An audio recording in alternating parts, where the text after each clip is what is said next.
Hello friends, welcome back கேபிஎஸ்டோ channel நண்பர்களே. எனக்கு இந்த வீடியோவில் மிக முக்கியமான ஒரு எச்சரிக்கையான ஆன்மீக விஷயத்தை தான் இப்போ இந்த வீடியோவில் அதிரடியாக பார்க்க போகிறோம். ஆன்மீக விஷயங்கிறத விட இது ஜோதிட ஆன்மீக விஷயம்னு சொன்னால் கரெக்டாக இருக்கும். ஆமாங்க, ஜோதிட ஆன்மீகம் ரெண்டும் கலந்த விஷயத்தை தான் இந்த வீடியோவில் பார்க்க போகிறோம். அப்படி என்ன விஷயம்டா சொல்ல போகிற, சீக்கிரம் சொல்லுடா அப்படின்னு கேட்குறீங்களா? கண்டிப்பாக உங்களுக்கு ஃபஸ்ட்டு இன்ட்ரோவில் என்ன விஷயத்தை சொல்ல போகிறோங்கிறத சொல்லிடுறேன், நோட் பண்ணிக்கோங்க. தம்ப்நெயிலில் பார்த்துருப்பீங்க, இருந்தாலும் கிளியராக உங்களுக்கு ஷேர் பண்ணிடுறேன், தெரிஞ்சுக்குங்க. ஜனவரியுடைய 10ஆம் தேதி ஒரு அதிபயங்கரமான ஆட்டமானது ஆரம்பமாக போகுது. அன்று அப்படி ஆட்டம் ஆரம்பமாகிறதுக்கு என்ன முக்கியமான நாளுன்னு பார்த்தீங்கன்னா, மார்கழியுடைய 26ஆம் நாள், கிழமை வெள்ளிக்கிழமை. இந்த நாள் அன்னைக்கு ஏகாதேசியானது வருது. ஆக்சுவலி ஒவ்வொரு மாதமும் ஏகாதேசி வருது.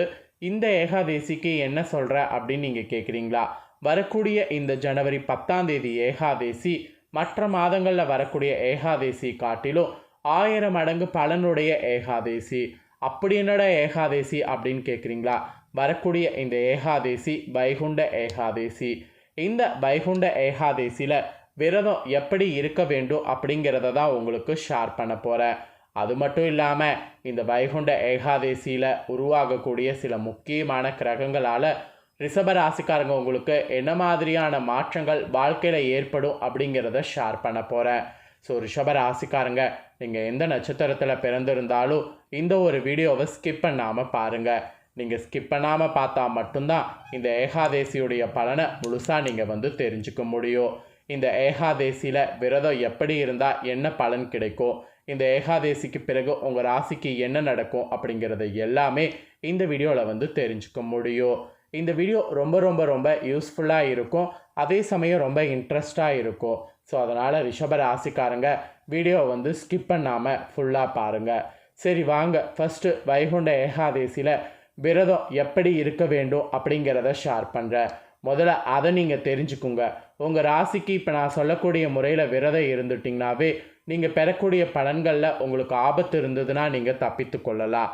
அதனால் ஃபஸ்ட்டு விரதம் எப்படி இருக்கணும் அப்படிங்கிறத தெரிந்து கொள்ளுங்க. வாங்க, மார்கழி மாதத்தில் வரக்கூடிய பண்டிகைகளில் மிகவும் முக்கியமானது, சிறப்பானது இந்த வைகுண்ட ஏகாதேசி. மார்கழி மாத வளர்பிறையில் வரக்கூடிய இதற்கு முக்தி ஏகாதேசி, முக்கோடி ஏகாதேசி, பெரிய ஏகாதேசி என்று பல பெயர்கள் இருக்குது. ஆக்சுவலி வருடம் முழுவதும் ஏகாதேசி விரதம் இருக்க முடியாதவங்க வைகுண்ட ஏகாதேசிலையாவது விரதம் இருக்கணும்.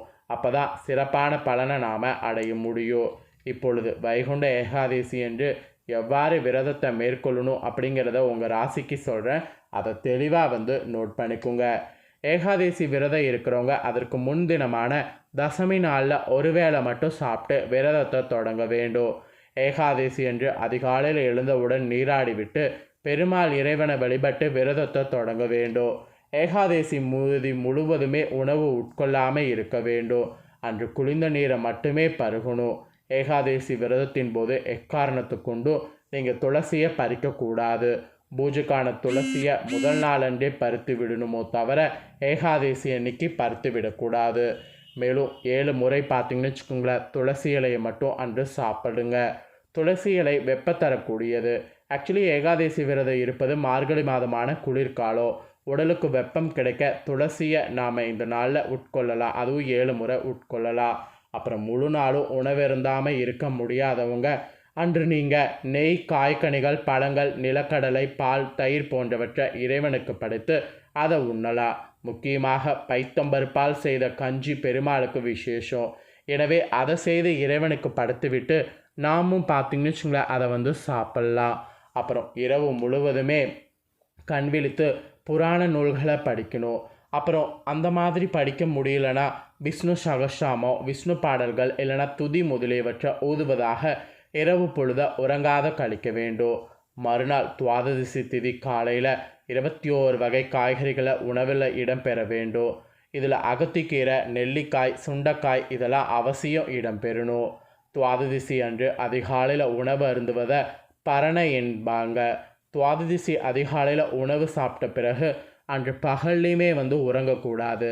ஏகாதேசி விரதம் 10வது திதியாக தசமியிலிருந்து நாம் ஸ்டார்ட் பண்ணிடணும். அதாவது ஏகாதேசி விரதம் வந்து 10வது திதியாக வரக்கூடிய தசமியில் ஸ்டார்ட் பண்ணி 11வது ஆகிய ஏகாதேசி 12வது திதியாகிய துவாதசி என்ற 3 திதிகளில் மேற்கொள்ளக்கூடிய விரதம். இந்த மாதிரி தான் ரிஷபராசிக்காரங்க அந்த நாளில் விரதம் மேற்கொள்ளணும். வைகுண்ட ஏகாதேசி விரதம் மேற்கொள்ளக்கூடிய உங்கள் ராசிக்காரங்களுக்கு பாவம் அனைத்தும் நீங்க பெற்று வைகுண்ட சேர முடியும். மேலும் சகல சௌபாக்கியங்களும் ஆரோக்கியமான உடல் நலத்தையும் வாழும்போது பெற முடியும். வைகுண்ட ஏகாதசி என்று விடியற்காலையில் அனைத்து பெருமாள் கோவில்களில் சொர்க்கவாசல் திறக்கப்படுவது வழக்கம். சொர்க்கவாசல் வழியே செல்பவர்கள் பாவம் தீர்ந்து சொர்க்கம் சென்றடைவார்கள் என்பது ஐதீகம்.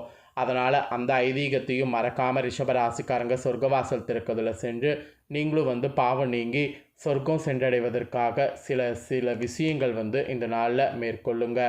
அவ்வளோதாங்க ரிஷபராசிக்காரங்க உங்களுக்கான ஆன்மீக சார்ந்த விஷயம் இதுதான் சொல்லப்பட்டிருக்கு. இப்போ நான் சொல்லப்பட்டதை தெளிவாக இந்த வீடியோவில் நீங்கள் தெரிஞ்சிருப்பீங்க. ஸோ தெரிஞ்சதுக்கேற்ப நடந்து பலன் பெறுங்க. ஸோ நெக்ஸ்ட்டு பார்த்தீங்கன்னு வச்சுங்களேன், ரிஷபராசிக்காரங்க உங்களுக்கு இந்த ஏகாதேசியில் என்ன மாதிரியான பலன்கள் கிடைக்குங்கிறத சொல்ல போகிறேன். ஸோ உங்களுக்கு கிடைக்கக்கூடிய பலன்கள் என்னங்கிறத தெரிஞ்சு அதற்கேற்ப நடந்து பலன் பெறுங்க. இந்த ஏகாதேசியில் ஒன்று ஞாபகம் வச்சுக்கோங்க, எதுவுமே நிரந்தரம் இல்லை. எது இருந்தாலும் போகும், எது இருந்தாலும் வரும். இதை நீங்கள் ஒன்று புரிந்துக்கிட்டாவே இந்த ஏகாதேசியில் போதும் பெரும் பலனை நீங்கள் பெறலாம். வாழ்க்கையில் இதுவும் கடந்து போகுமே என்பதை நினைவில் கொண்டு வாழணும். ஏன்னா உங்களுக்கு நடக்கக்கூடிய சில விஷயம் தவறுதலாக இருக்கும். அதை நீங்கள் நினச்சி ரொம்ப வெக்ஸ் ஆகக்கூடாது. அதனால் வாழ்க்கையில் இதுவும் கடந்து போகும் அப்படிங்கிறத நினைவில் வைத்து இந்த நாளில் செயல்படணும். அப்படி நீங்கள் செயல்பட்டிங்கன்னா சிறப்பு பலன்களாக இதுதான் உங்களுக்கு கிடைக்கும். உத்தியோகத்தை பொறுத்த வரைக்கும் நீங்கள் நிறைய மாற்றங்கள் சந்திக்க போகிறீங்க. அப்புறம் வீட்டு கட்டுமான பணி செய்து கொண்டு இருக்கக்கூடிய உங்கள் ராசிக்காரங்களுக்கு அதிக செலவுகளும் வீண் விரயங்களும் உண்டாகும். அதனால் ஏகாதேசிக்கு பிறகு அதில் கொஞ்சம் ஒத்தி வைக்கிறது நல்லது. அதனால் உங்களுடைய சம்பாதியத்தில் சரி பாதி அதுக்கே போகிற மாதிரி போய் பணம் கடன் வாங்க வேண்டியது ஏற்படும். அந்த மாதிரி ஏற்படாமல் இருக்க வீட்டு கட்டுமான பணியை கொஞ்ச நாளைக்கு நிறுத்தி வைக்கிறது நல்லது. உங்களுக்கு தெரியும் அது வீண் செலவாகுது அப்படின்ட்டு, அப்போ நீங்கள் நிறுத்திக்கிட்டிங்கனாவே ஓகே தான். அதுக்கப்புறம் வியாபாரம் செய்யக்கூடிய வியாபாரிகளுக்கு வியாபாரம் பார்த்திங்கன்னு வச்சுக்கோங்களேன் செழித்தோங்கும். அது மட்டும் இல்லாமல் நீங்கள் கோவில் கும்பாபிஷேகங்களுக்கு உங்களால் முடிஞ்ச உதவிகள் வந்து செய்யலாம். அந்த மாதிரி நீங்கள் செய்யும்போது அங்கு முதல் மரியாதை உங்களுக்கு கிடைக்கும். அப்புறம் வாயு தொந்தரவால் நெஞ்சு வலிக்கும். அதனால் உணவில் இந்த ஏகாதேசியிலேருந்து எச்சரிக்கை அவசியம். எடுத்துக்கக்கூடிய உணவு உங்களுக்கு ஓகேவா இருக்கா அப்படிங்கிறதெல்லாம் நல்லா பாருங்கள். பார்த்துட்டு உணவை வந்து கரெக்டாக வந்து மெயின்டைன் பண்ணிக்கோங்க. அப்புறம் குடும்ப தலைவிகளாக இருக்கக்கூடிய உங்களுக்கு குடும்பத்தில் நல்லது நடக்கும். சுப நிகழ்ச்சிகளால் வீடு களைக்கட்டும். ஆடம்பர செலவுகளை குறைத்து அத்தியாவசியத்தை மட்டும் செய்து பாருங்கள். அப்படி நீங்கள் செய்தீங்கன்னாவே குடும்ப தலைவிகள் நீங்கள் ஈஸியாக இந்த மாதம் வந்து கடந்துடலாம். அதாவது இந்த வைகுண்ட ஏகாதேசிக்கு பிறகு வரக்கூடிய நாட்கள் நீங்கள் கடந்துடலாம். அப்புறம் கலைஞர்களாக இருக்கக்கூடிய உங்கள் ராசிக்காரங்களுக்கு சினிமா சம்மந்தப்பட்ட விஷயத்திற்காக திடீரென பயணங்கள் செய்வதற்கு வாய்ப்பு இருக்குது. அப்படி செய்யும்போது அதனால் அலைச்சலும் செலவும் இருக்கும். கொஞ்சம் சிக்கனமாக இருக்க வேண்டியது அவசியம். அப்போ தான் உங்களுக்கு நல்லது நடக்கும். இல்லைனா கண்டிப்பாக பார்த்தீங்கன்னு வச்சுக்கோங்களேன் உங்களுக்கு கெட்டது தான் நடக்கும். அப்புறம் மேற்படிப்பிற்காக முயற்சிக்கக்கூடிய மாணவர்கள் கண்டிப்பாக வந்து அரசுடைய உதவியினால் கல்வி கடன்லாம் உங்களுக்கு கிடைக்கும். முயற்சி செய்யுங்க, வெற்றி பெற்றுக்குங்க. பட்டையல் படிப்பில் உள்ள மாணவர்கள் நல்ல மதிப்பெண் பெறுவீங்க. இந்த ஏகாதேசிக்கு பிறகு மாணவர்களுக்கு ஓரளவு கிரகங்கள் சாதகமாக இருக்கிறதுனால படிப்பில் எந்த ஒரு பாதிப்பும் வராது. ஸோ இந்த மாதிரியான பலன்கள் தாங்க உங்களுக்கு கிடைக்கும் என்று முழுசாக சிறப்பு பலன்கள் குறிப்பிடப்பட்டிருக்கு. ஸோ குறிப்பிடப்பட்டதை ஷேர் பண்ணியிருக்கேன். ஷேர் பண்ணதை தெரிஞ்சிருப்பீங்க. தெரிஞ்சதுக்கேற்ப நடந்து பலன் பெறுங்க. ஆக்சுவலி பரிகாரமாக உங்களுக்கு ஒன்று சொல்லப்பட்டிருக்கு. நான் ஃபஸ்ட்டு சொன்னதோடு சேர்த்து பெருமாள் கோவிலுக்கு போய் நீங்கள் பெருமாளை வழிபாடு செய்யும்போது அரளிப்பூ பூச்சரத்தை கொடுத்து கும்பிடுங்க. இதை செய்திங்கன்னா இன்னும் பெருமாளுடைய அனுக்கிரகத்தை நீங்கள் நிறைய பெறலாம். அதனால் மறக்காமல் இதை செய்திடுங்க. ஸோ அவ்வளோதாங்க. இந்த முக்கியமான தாள்களை நான் உங்களுக்கு இந்த வீடியோவில் ஷேர் பண்ணினது நீங்கள் தெளிவாக தெரிஞ்சிருப்பீங்க. தெரிஞ்சதுக்கேற்ப கண்டிப்பாக நடந்து பலன் பெறுங்க.